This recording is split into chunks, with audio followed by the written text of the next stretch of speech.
Good morning, ladies. I'm glad to see each one of you, and I'm sorry I can't meet you in person, but let me introduce myself. I'm Marion, the founder of Marion's Childcare, and we are about 35 years old. And I had a need when I started this service. It had a very humble start, beginnings. But before I started my business, I was babysitting on a list of babysitters down at the Town and Country Hotel. And at first I didn't want to do that. I thought it wouldn't be very much fun in that. But I went down the first night, took care of a little 3-year-old boy, took him to dinner and the swimming pool, made $20 and thought I was in hog's heaven, made $20. Well, I was a single mother and I was working as a secretary for the children's director at College Avenue Baptist Church, one of our large churches here in San Diego.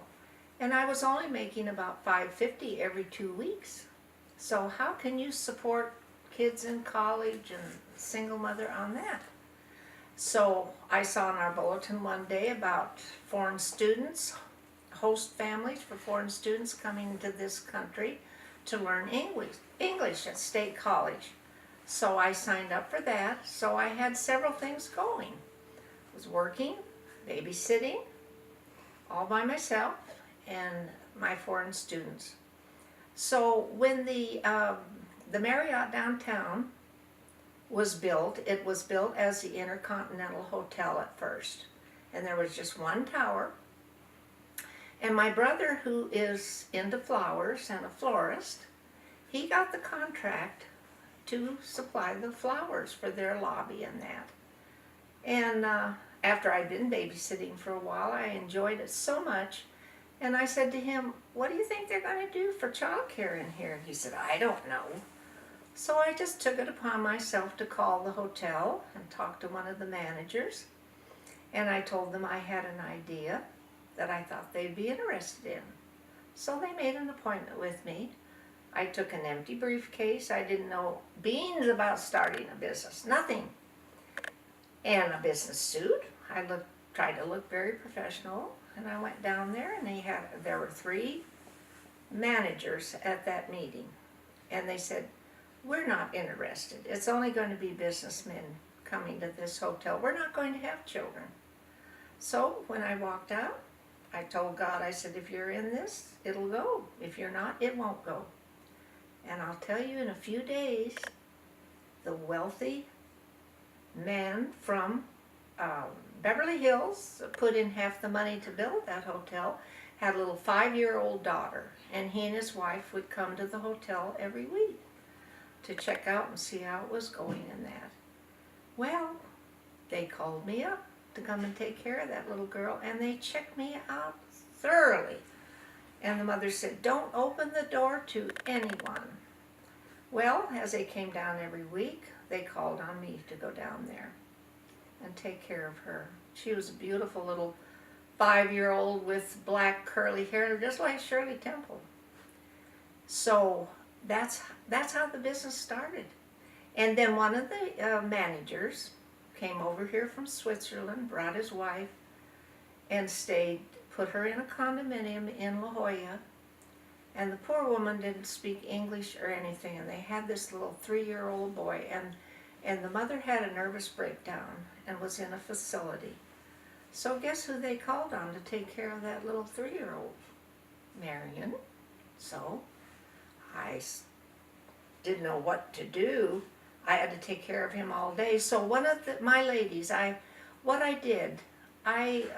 asked ladies from the nursery, ladies that I had known for years and that I trusted, and I asked one of my ladies if she would go down in the morning, pick him up, and then I would go to her house and pick him up at night, take him to my home, feed him, take him to the hotel.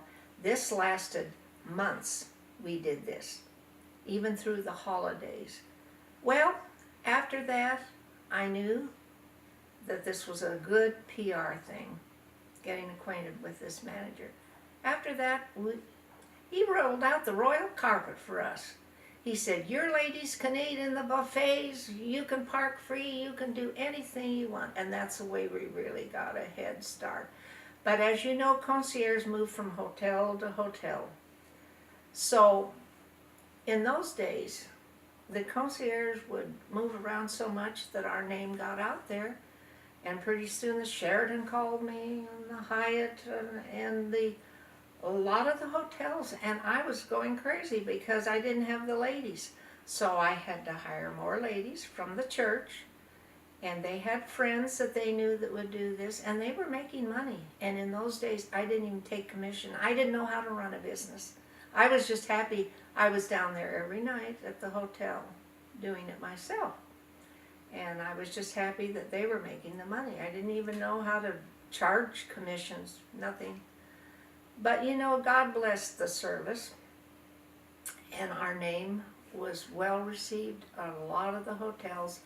And I tell the ladies to dress nicely. We dressed in our Sunday best and look wonderful, because as we had to walk through the lobby, the concierge would eye us, and we'd stop at their desk sometimes and chat with them. And we wanted to look presentable. We wanted to look really professional. I worked in the hotel for 25 years. And in 2005, I wanted to retire because I was getting very tired. And of course, Amy had started little bit by bit helping me answer phones and scheduling and that. So she and Rod decided to take the business over. And Rod helped with the groups. And Amy did all the office work and that. And now she has a team, Sarah and Becky. And it is going places, and they have changed the name from Marion's Childcare because they wanted something more modern with these young families coming in and that. And so the name has changed, is changing, to Sitterwise. Isn't that great? That's a great name. They have picked something wonderful here. And of course, Amy is all into the electronic part of it. I didn't even have a computer in the old days. You can see how backward it was. But I can't wait to see what God is going to do with this new change, and I'm all for it. And I applaud Amy for taking over when I didn't know what to do. I didn't want to leave the hotels without this wonderful child care that God has blessed so much. And I can't wait to see the future of this wonderful Sitterwise.